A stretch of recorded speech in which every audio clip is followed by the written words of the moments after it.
नमस्कार साथियों, मैं आप सभी का स्वागत करता हूं ऑनलाइन एजुकेशन में चौहान सर साइंस क्लासेस में। और आज की क्लास में हम ऊर्जा संरक्षण, विद्युत शक्ति तथा ऊर्जा का क्षय पढ़ेंगे। ऊर्जा संरक्षण यानी ऊर्जा का संरक्षण यानी ऊर्जा संरक्षित हो रहती है, यानी ऊर्जा ना तो आप उत्पन्न कर सकते हो ना ही नष्ट कर सकते हो। यानी ऊर्जा केवल एक रूप से दूसरे रूप में क्या होती है, स्थानांतरित होती है। यानी ऊर्जा सदैव किसी भी निकाय में ले लो, ऊर्जा सदैव क्या रहेगी, संरक्षित रहेगी, यानी नियत रहेगी। क्या रहेगी, नियत। तो बात करते हैं ऊर्जा संरक्षण का नियम। इंपोर्टेंट लगा लेना, ऊर्जा संरक्षण का नियम क्या होता है, लॉ ऑफ एनर्जी कंजर्वेशन। इस नियम के अनुसार किसी निकाय की कुल ऊर्जा सदैव नियत रहती है, अर्थात ऊर्जा को ना तो उत्पन्न किया जा सकता है ना ही नष्ट किया जा सकता है। यानी ऊर्जा को आप ना तो नष्ट कर सकते हो ना ही उत्पन्न कर सकते हो, केवल एक रूप से दूसरे रूप में क्या कर सकते हैं, रूपांतरण कर सकते हैं। अतः केवल ऊर्जा का स्थानांतरण किया जा सकता है। जैसे एग्जांपल ले रहा हूं, माइक में ध्वनि ऊर्जा का किसमें होता है, विद्युत ऊर्जा में। केवल ध्वनि का किसमें कन्वर्ट हो रहा है, विद्युत में, यानी ऊर्जा का स्थानांतरण हो रहा है, ऊर्जा नष्ट नहीं हो रही है। ईंधन के दहन से रासायनिक ऊर्जा का किसमें, ऊष्मा में। जैसे ईंधन यानी किसी भी वस्तु को जलाओगे, मान लो आपने कार्बन को जलाया किसकी उपस्थिति में, ऑक्सीजन की उपस्थिति में, तो गिवजस क्या प्राप्त हुई, CO2। यानी इससे क्या प्राप्त होगी, ऊष्मा। कोयले को जलाया ऑक्सीजन की उपस्थिति में तो क्या प्राप्त होगी, ऊष्मा। अगर इस ऊष्मा को पानी को दी जाए, किसको, पानी को ऊष्मा दी जाए, तो आगे कन्वर्ट हो जाएगी भाप में। किसमें, भाप में। यानी ऊर्जा नष्ट नहीं होती है, केवल एक रूप से दूसरे रूप में, दूसरे से तीसरे में, यानी ऊर्जा स्थानांतरण होती रहती है। जैसे ताली बजाते समय हमारी पेशियां द्वारा ध्वनि तथा ऊष्मा ऊर्जा में, जैसे आप ताली बजाते हो तो ध्वनि भी आती है, और लगातार बार बार ताली बजाओगे तो हथेलियां क्या हो जाती है, गर्म हो जाती है। कौन सी ऊर्जा भी होती है, ऊष्मा ऊर्जा तथा ध्वनि ऊर्जा। यानी ताली बजाते समय हमारी पेशियां ऊर्जा ध्वनि तथा कौन सी ऊर्जा में, ऊष्मा ऊर्जा में। तो ऊर्जा संरक्षण नियम का मेन अर्थ यह है कि ऊर्जा केवल एक रूप से दूसरे रूप में स्थानांतरित होती है, अथवा ऊर्जा का स्थानांतरण किया जा सकता है। यानी ऊर्जा ना तो उत्पन्न की जा सकती है ना ही नष्ट की जाती है। ऊर्जा संरक्षण का नियम पढ़ लिया था, और उसके ऊपर एक एग्जाम्पल यानी उदाहरण करते हैं।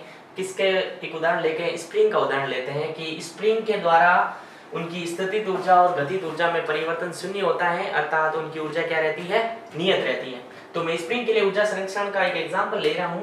तो मैं मान रहा हूं, माना स्थितिज ऊर्जा में परिवर्तन कितना, डेल्टा P, और गतिज ऊर्जा में परिवर्तन कितना है, delta K, delta E K। और इस उदाहरण को समझने के लिए आपने एक स्प्रिंग ली, और स्प्रिंग के इस कॉर्नर पे किसी वस्तु को बांध लिया आपने। कोई वस्तु है जिसका द्रव्यमान क्या है, M है। क्या है, M। अब ये यहाँ पे है तो इसकी स्थिति में परिवर्तन शून्य है, यानी स्थितिज ऊर्जा क्या है, शून्य है। जब यहाँ से बाहर से कोई फोर्स यानी बल लगाया, तो जैसे ही बल लगाया v वेग से ये क्या करने लगी, गति करने लगी। यानी गति करने लगी तो दूसरी कंडीशन ये बनी, तो इसकी धीरे धीरे क्या बढ़ने लगी, गतिज ऊर्जा बढ़ने लगी। क्या बढ़ने लगी, गतिज ऊर्जा। गतिज ऊर्जा बढ़ने लगी तो स्थितिज ऊर्जा क्या हो जाएगी, कम हो जाएगी। तो मैं मान रहा हूं यहाँ पे गति जो बढ़ी ना, वो गतिज ऊर्जा कितनी होगी, मान लो EK, और गतिज ऊर्जा कितनी होती है आपको पता है, 1/2 mv²। ये है इसकी गतिज ऊर्जा। यहाँ बल लगाया, इसके कारण गति हुई, यानी गतिज ऊर्जा बढ़ रही है धीरे धीरे। और यहाँ एक समय यहाँ रोक दिया, यानी यहाँ v बराबर 0 कर दिया, तो गतिज ऊर्जा कम हो गई। फिर वापस छोड़ने पर, वापस छोड़ा तो स्प्रिंग अपनी मूल अवस्था में आ गई, तो फिर क्या बढ़ने लगी, वापस इधर गतिज ऊर्जा बढ़ने लगी। यानी अब इसके अगर मैं मान लूं स्थितिज ऊर्जा EP है, वापस EP है, क्या होता है स्थितिज ऊर्जा, 1/2 kx²। स्प्रिंग के लिए स्थितिज ऊर्जा आपको फॉर्मूला सिद्ध करवाया था। तो ध्यान देना, इधर बल लगा रहे हो, वापस अपनी मूल दिशा में आ रही है, इधर गतिज ऊर्जा है और वापस इधर स्थितिज ऊर्जा है। यानी स्थितिज ऊर्जा बराबर माइनस गतिज ऊर्जा, परिवर्तन विपरीत हो रहा है। जब इसको मैं इधर ले जाऊंगा, यानी स्थितिज ऊर्जा तथा गतिज ऊर्जा का योग क्या होता है, शून्य। यानी परिवर्तन क्या होता है, शून्य। यानी ऊर्जा का केवल क्या होता है, स्थानांतरण होता है। ऊर्जा ना तो नष्ट होती है ना ही उनका क्षय होता है। यानी स्थितिज ऊर्जा प्लस गतिज ऊर्जा, गतिज ऊर्जा दोनों का योग क्या होगा, शून्य के बराबर, यानी ऊर्जा क्या रहेगी, संरक्षित रहेगी। यानी मैं लिख सकता हूं 1/2 mv² plus 1/2 kx² is equal to 0।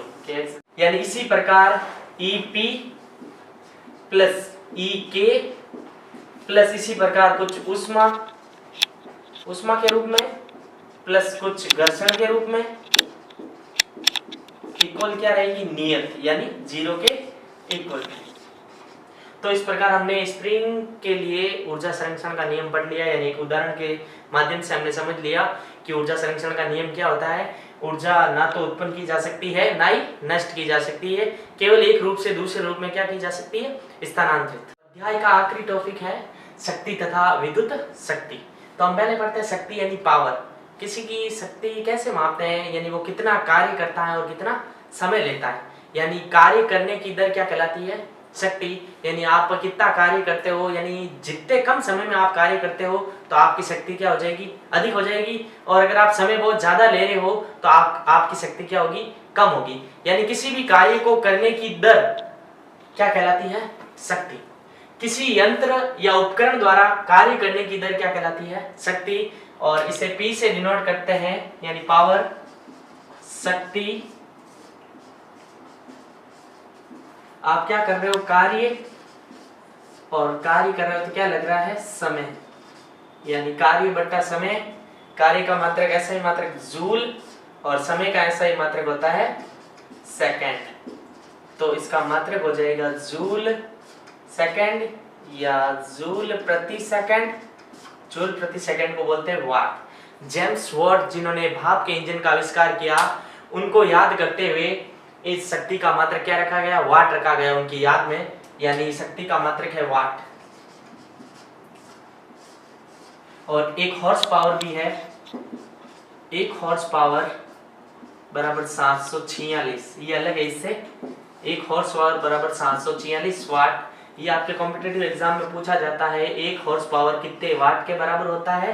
यानी एक हॉर्स पावर 746 वाट के बराबर होता है। अब हम बात करते हैं इसके फॉर्मूले की। यानी हमारे पास फॉर्मूला है P बराबर, कार्य को इंग्लिश में वर्क और समय हमारे पास क्या है, T।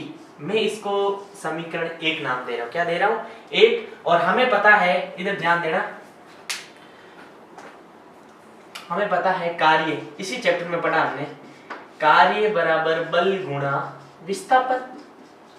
बल गुणा विस्थापन। तो यहां ध्यान देना, बल क्या है F और विस्थापन मैं ले रहा हूं कितना, S।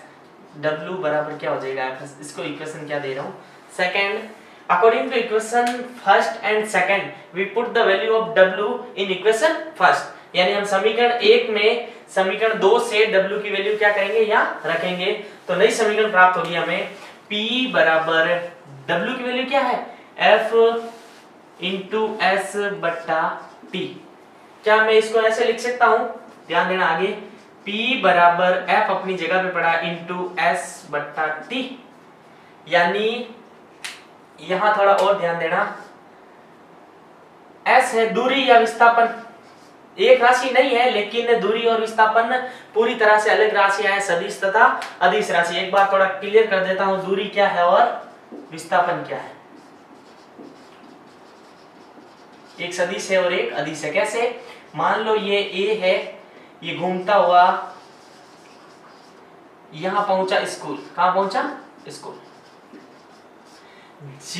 जितनी यहां इन्होंने चल के जो तय की है लंबाई, जो भी लंबाई तय की गई है वह तो क्या कहलाती है, दूरी। यानी घूमता हुआ कभी इस रास्ते से कभी इस रास्ते से, यानी टोटल तय की गई लंबाई क्या कहलाती है, दूरी। अगर यही सीधा घर से स्कूल तो ये कहलाता है विस्थापन। क्या कहलाता है, विस्थापन। यानी इसकी दिशा फिक्स है, A से स्कूल की ओर, यानी स्कूल को मैं मान लूं B, तो इसकी दिशा फिक्स है A से B की ओर। लेकिन ये घूमता हो कभी इस दिशा में कभी इस दिशा में कभी इस दिशा में कभी इस दिशा में, यानी दूरी की दिशा फिक्स नहीं है, इसलिए दूरी अदिश राशि है। विस्थापन यानी दो बिंदुओं के बीच की न्यूनतम दूरी है तो कहलाता है विस्थापन। इनकी दिशा फिक्स होती है, इसलिए विस्थापन एक अदिश है, दूरी सदिश है। तो यहां दूरी बटा समय या विस्थापन बटा समय ले सकते हो। दूरी को हटाओ, यहां ले लेता हूं मैं विस्थापन बटा समय क्या कहलाता है? वेग। क्या कहलाता है? वेग। और वेग को मैं v से डिनोट कर रहा हूं, विस्थापन को s से, समय को t से। तो यहां से हमारे पास s बटा t की वैल्यू क्या आ रही है बच्चों? v। तो मैं s बटा t की जगह क्या वैल्यू रख दूं? v। तो p बराबर fv। और ये पूछा गया कॉम्पिटिटिव एग्जाम में, ऊर्जा के लिए कौन सा सूत्र सही है। इससे के अतिरिक्त और भी सूत्र बनते हैं। कैसे? आपने 9th क्लास में न्यूटन के नियम और न्यूटन का दूसरा नियम पढ़ा होगा, जहां से आपने एक बल का सूत्र F बराबर ma, F बराबर ma, यहां से मैं F की वैल्यू कहां रख दूं? यहां पे। तो लास्ट फॉर्मूला हमारे पास क्या आएगा? यानी F बराबर क्या रखना है? ma कहां रखना है? यहाँ पे। तो लास्ट फॉर्मूला आएगा हमारे पास P बराबर F की जगह मैं क्या रख रहा हूं? ma और V अपनी जगह पे।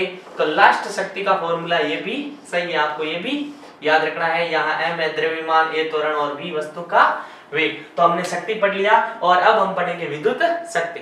इस चैप्टर का आखिरी टॉपिक है विद्युत शक्ति। इसके बाद एक क्लास और होगी जिसमें इस चैप्टर के सभी आंकिक प्रश्न जो बोर्ड दृष्टि से इंपॉर्टेंट है और आपकी प्रॉब्लम भी सॉल्व की जाएगी, आपके क्वेश्चन भी सॉल्व किए जाएंगे। यानी इस चैप्टर से 100% बोर्ड एग्जाम में आंकिक प्रश्न पूछे जाते हैं और कॉम्पिटिटिव एग्जाम में भी पूछे जाते हैं। यानी एक हमारी लास्ट क्लास ऐसी होगी जिसमें इस चैप्टर से जो जो आंकिक प्रश्न बन रहे हैं उन सब का सॉल्यूशन करवाया जाएगा आखिरी क्लास में।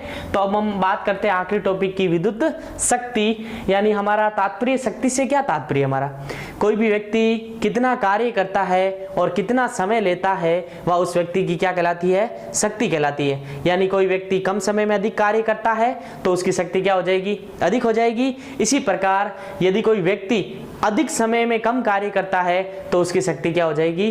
कम हो जाएगी। यानी हमारे कहने का तात्पर्य यह है कि कोई भी व्यक्ति कितना कार्य करता है, उसके कार्य करने की दर कितनी है, वह उसकी क्या कहलाती है? शक्ति कहलाती है, जो अभी हमने पढ़ा है। अब बात कर रहा हूं मैं विद्युत शक्ति की।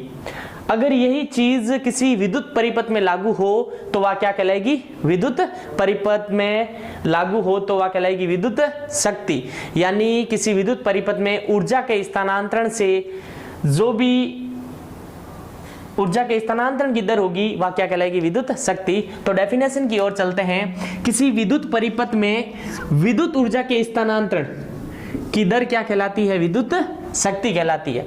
तो पहला पॉइंट, इसका मात्रक, ध्यान देना मात्रक इंपॉर्टेंट है सभी एग्जामों के लिए। इसका मात्रक जो प्रतियोगी परीक्षाओं की तैयारी कर रहे हैं उनके लिए भी विद्युत शक्ति टॉपिक बहुत इंपॉर्टेंट है। इसका मात्रक वही है जो शक्ति का, इसका मात्रक भी वाट है। अब ध्यान देना, मैं बात कर रहा हूं शक्ति की। शक्ति क्या होता है? किया गया कार्य, किया गया कार्य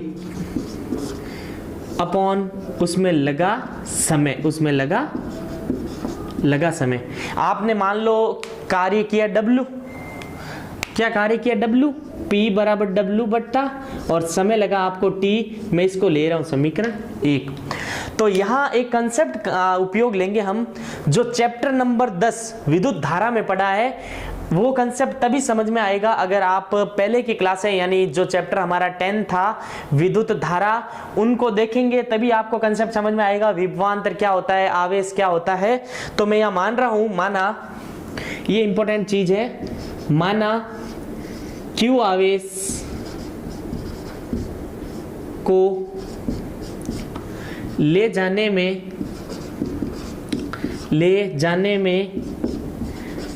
किया गया कार्य क्या है? W तथा विभवांतर V है। विभवांतर क्या है, v है।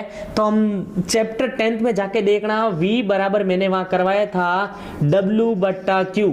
विभव तथा विभवांतर दूसरी क्लास में बताया था, आई थिंक विभव बराबर कार्य बट्टा आवेश। तो मैं इसको समीकरण क्या दे रहा हूं, 2 दे रहा हूं। क्या आप इस समीकरण 2 से w की वैल्यू नहीं निकाल सकते?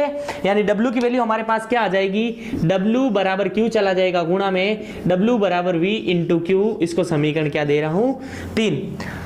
We use the equation third and first we put the value of w is equal to v into q in equation first। यानी समीकरण 1 तथा 3 का उपयोग करते हुए हम समीकरण 3 का मान समीकरण किस में रख रहे हैं, 1 में रख रहे हैं। तो हमारे पास नई समीकरण क्या आएगी, p बराबर w की जगह क्या रख रहा हूं, v इंटू क्यू बट्टा टी, v इंटू क्यू बट्टा टी। अब ध्यान देना, यहाँ पे एक चीज और यूज कर रहे हैं हम। आपने जब विद्युत धारा स्टार्ट किया, हमने चैप्टर वहां पे बताया था I बराबर क्या होता है बच्चों, Q बट्टा T। और मैं यहां से Q की वैल्यू क्या ला सकता हूं, Q बराबर I इंटू T। यानी मैं Q की वैल्यू कहां रख दूं, यहां रख दूं। तो हमारे पास P बराबर V बट्टा T इंटू IT। इस T से ये T कट जाएगा तो हमारे पास बचेगा P बराबर VI, जो शक्ति का इंपॉर्टेंट फॉर्मूला है, P बराबर VI। ये काम आएगा आंकिक प्रश्न में। यहां V क्या है, विभवांतर, I क्या है, धारा, और P शक्ति है। ये फॉर्मूला कब यूज होगा, जब आपको क्वेश्चन में विभवांतर दिया गया हो और धारा दी गई हो। और अब ध्यान देना, एक इससे ये इंपॉर्टेंट फॉर्मूला नंबर 1 शक्ति का, फॉर्मूले इनके 3 निकलेंगे। इधर ध्यान देना, ओम के नियम से हम जानते हैं V बराबर IR। मैं इस V की वैल्यू यहां रख दूं बच्चों, तो नया फॉर्मूला कौन सा प्राप्त होगा, P बराबर V की जगह आप क्या रख रहे हो, IR। और ऑलरेडी I पड़ा है, एक I और एक I आधार समानुघाते जुड़ेगी, P बराबर I स्क्वायर R। तो शक्ति का फॉर्मूला नंबर 2 ये भी आपको क्या करना है, याद रखना है। एक फॉर्मूला और बनेगा शक्ति का, हम जानते हैं ओम के नियम से V बराबर क्या होता है बच्चों, IR। यहां से मैं I की वैल्यू रख दूं, I क्या हो जाएगा हमारे पास, I बराबर V, ये चला जाएगा बट्टा R। I की वैल्यू मैं रख रहा हूं V बट्टा R का यहाँ पे, तो P बराबर I की जगह रख रहा हूं V बट्टा R, इनका स्क्वायर इंटू R अपनी जगह पे पड़ा। तो P बराबर V square R square into R। इस R स्क्वायर इस R से ये कट जाएगा, लास्ट में फॉर्मूला बचेगा P बराबर V square R, formula number 3। तो शक्ति के 3 और एक नॉर्मल सा P बराबर W बट्टा T। तो एक चीज ध्यान देना यहाँ पे जो बेहद इंपॉर्टेंट है, शक्ति के सूत्र कितने प्राप्त हुआ हमें, P बराबर W बट्टा T एक, शक्ति का दूसरा सूत्र P बराबर VI, ये रहा दूसरा सूत्र। और शक्ति का तीसरा सूत्र हमें क्या प्राप्त हुआ, P बराबर I स्क्वायर R। और शक्ति का आखिरी फॉर्मूला हमें क्या प्राप्त हुआ, V स्क्वायर बट्टा R। ये मैंने 4 फॉर्मूले क्यों बताए, क्योंकि जो हमारी आने वाली अगली क्लास है उनमें जो भी हम आंकिक प्रश्न करेंगे ना, उनमें ये ज्यादातर क्वेश्चन क्या होंगे, ज्यादातर फॉर्मूले क्या होंगे, यूज होंगे। और रेलवे में यहां से क्वेश्चन पुट अप हुआ, ध्यान देना, 4 फॉर्मूले लिख दिए गए, एक में थोड़ी सी मिस्टेक कर दी गई, यहां लिख दिया R स्क्वायर और पूछ लिया शक्ति के लिए कौन सा सूत्र सही नहीं है, शक्ति के लिए कौन सा सूत्र सही नहीं है। अगर आप थ्योरेटिकल पढ़ के जाओगे तो आप कहीं नहीं अटकोगे, आसानी से इसको हटा सकते हो। यानी ये वाला सूत्र गलत है जब यहाँ क्या आए, स्क्वायर आए। तो आपको शक्ति के कितने फॉर्मूले याद करने हैं स्टूडेंट्स, 4 फॉर्मूले याद करने हैं। और इस चैप्टर में अभी तक हमने जो फॉर्मूले पढ़े हैं वो आप सब याद करके आओगे। इससे क्या फायदा होगा आपको, जो आगे आने वाली क्लासें हैं, यानी एक क्लास और है अगली, जिसमें केवल और केवल आंकिक प्रश्न होंगे, जो आप मैं जब पढ़ाऊंगा तो आप लाइव उनके आंसर दे सकते हैं। यानी आप जब मैं सॉल्यूशन कराऊंगा उससे पहले आप अपने नोटबुक में उसका आंसर दे पाओगे। क्यों, क्योंकि जब आपको क्या याद होंगे, फॉर्मूले याद होंगे, यानी आप फॉर्मूले पढ़ के आए। इसी तरह आपका प्यार हमारे साथ बना रहे। धन्यवाद।